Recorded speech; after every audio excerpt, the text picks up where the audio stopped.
Hello everyone, আসসালামু আলাইকুম। এই ভিডিওতে আমি আপনাদের সাথে তুলে ধরার চেষ্টা করেছি বাংলাদেশে এখন পর্যন্ত সার্ভিস দিয়ে বেশ দাপুটি একটি অপারেটর শ্যামলী পরিবহন সম্পর্কে কিছু বিস্তারিত তথ্য। তো ভিডিও শুরু করার আগে আমি আপনাদেরকে একটা কথা বলে রাখতে চাই, আমাদের এই আরএস বাস্তবার চ্যানেলের ভিডিওগুলো কিন্তু আপনাদের মধ্যে 99% দেখে থাকেন, কিন্তু দুঃখের বিষয় হচ্ছে কেউ আপনারা আমাদের এই চ্যানেলটি এখন পর্যন্ত সাবস্ক্রাইব করেননি। তাই অনুরোধ থাকবে যারা এখনো সাবস্ক্রাইব করেননি অবশ্যই সাবস্ক্রাইব করে সাথে থাকবেন। তবে আজকে আমরা শ্যামলী পরিবহন সম্পর্কে কোনো গুণগান গাইবো না, এমনকি শ্যামলী পরিবহনের এমন কিছু কুকীর্তিক আলাপ এমনকি কিছু বাজে অভিজ্ঞতা আপনাদের সাথে শেয়ার করব, যেগুলো শুনলে আপনাদেরও কিন্তু কারণ বর্তমানে বাংলাদেশের পরিবহন সেক্টরে এখন পর্যন্ত সার্ভিস দিয়ে শ্যামলী পরিবহনে একমাত্র অপারেটর যারা কিনা দ্বিতীয় বৃহত্তম পরিবহন ব্যবসা বাংলাদেশে তারা পরিচালনা করে, এমনকি পাশাপাশি এই পরিবহন সেক্টরটি কিন্তু ভারতেও বেশ ভালোভাবে সার্ভিস দিয়ে যাচ্ছে। তবে এখন এখানে আমার প্রশ্ন হচ্ছে, যেখানে শ্যামলী পরিবহনের মতো এত বড় একটি অপারেটর বাংলাদেশে কিন্তু তৃতীয় বৃহত্তম পরিবহন ব্যবসা তারাই পরিচালনা করে, সেখানে কিন্তু তারা যাত্রীদের এত হয়রানি এত অভিযোগ তাদের বিরুদ্ধে কেন উঠে আসতেছে তা আমার এখনো বুঝে আসতেছে না। কারণ এখন পর্যন্ত যতগুলো কিন্তু শ্যামলী পরিবহনের এই বাসগুলোতে ভ্রমণ করেছে, বিশেষ করে তাদের নন এসি বাসগুলোর স্টাফ অথবা ড্রাইভার সুপারভাইজার সহ এমনকি কাউন্টার ম্যানও যারা রয়েছে তাদের ব্যবহার কিন্তু খুবই জঘন্য থেকে জঘন্য, যাত্রীদের সাথে খুবই খারাপ আচরণ করে, যেটা আমি নিজেও দেখেছি।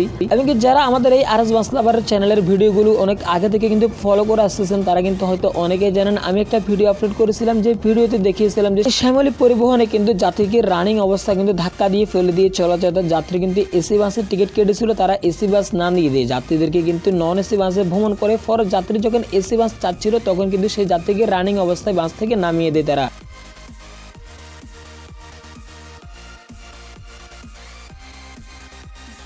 তবে এখন এখানে আমার প্রশ্ন হচ্ছে, যেখানে শ্যামলী পরিবহনের মতো এত বড় একটি অপারেটর বাংলাদেশের দ্বিতীয় বৃহত্তম পরিবহন ব্যবসা তারাই পরিচালনা করে থাকে, সেখানে কিন্তু তাদের প্রতি যেখানে মানুষের একটা আস্থা বিশ্বাস রয়েছে, সেখানে শ্যামলী পরিবহন এই কাজ করবে আমি কখনোই ভাবিনি।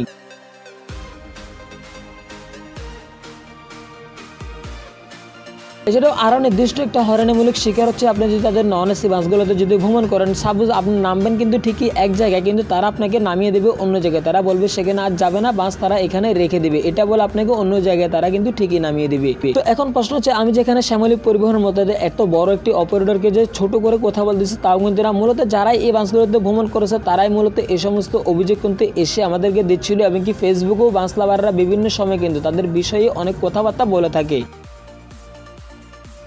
তো মূলত আমার এই ভিডিওটি বানানোর আজকে মূল উদ্দেশ্য হচ্ছে, আমার এই ভিডিওর মাধ্যমে আমি চাচ্ছি যে যাতে করে শ্যামলী পরিবহনের ম্যানেজমেন্টের কর্তৃপক্ষ যারা রয়েছে তারা যাতে বিষয়গুলো খতিয়ে দেখে এমনকি তাদের বাসগুলোতে যাত্রীরা সুন্দর এমনকি স্বাচ্ছন্দ্যবোধভাবে যাতে ভ্রমণ করতে পারে। আমি যতটুকু জানি শ্যামলী পরিবহনের মতো এত বড় একটি কোম্পানি তাদের এসি এমনকি নন এসি উভয় দিকে কিন্তু শিক্ষিত একজন করে গাইড রাখা হয়। তবে শিক্ষিত মানুষ যখন শিক্ষার যখন গুরুত্ব দিতে না পারে, আমি মনে করি ওই সমস্ত মানুষের কাছে কিন্তু না যাওয়াটাই বেটার হবে। তো আসলে এখানে মেন কথা হচ্ছে, সারাদিন আমরা যে বাসের ভিডিওগুলো করে থাকি, বাসে থাকা ড্রাইভার হেল্পার সুপারভাইজার সহ কখনো বাসের হেডলাইট কখনো হাত দিয়ে অথবা কখনো চোখের ইশারা হলে আমাদেরকে রাস্তায় দাঁড়িয়ে তারা ভালোবাসা দেওয়ার চেষ্টা করে। তবে দিন শেষে যদি সেই বাসগুলোকে নিয়ে যদি বিরুদ্ধে কথা বলতে হয় তাহলে সত্যি নিজের কাছেও কিন্তু অনেকটাই খারাপ লাগে, কারণ হিসাব করলে দেখা যায় দিন শেষে কিন্তু আমি নিজেও কিন্তু একজন বাস প্রেমিক। সো দেশের ট্রান্সপোর্ট রিলেটেড যে কোনো তথ্য জানতে অবশ্যই চ্যানেলটি সাবস্ক্রাইব করে পাশে থাকবেন। আমি কি আজকের এই ভিডিওর মাধ্যমে শ্যামলী পরিবহন সম্পর্কে আপনাদের যে কোনো অভিযোগ কমেন্টের মাধ্যমে শেয়ার করতে পারেন। দেখা হবে নেক্সটে অন্য কোনো ভিডিওতে, ভালো থাকবেন।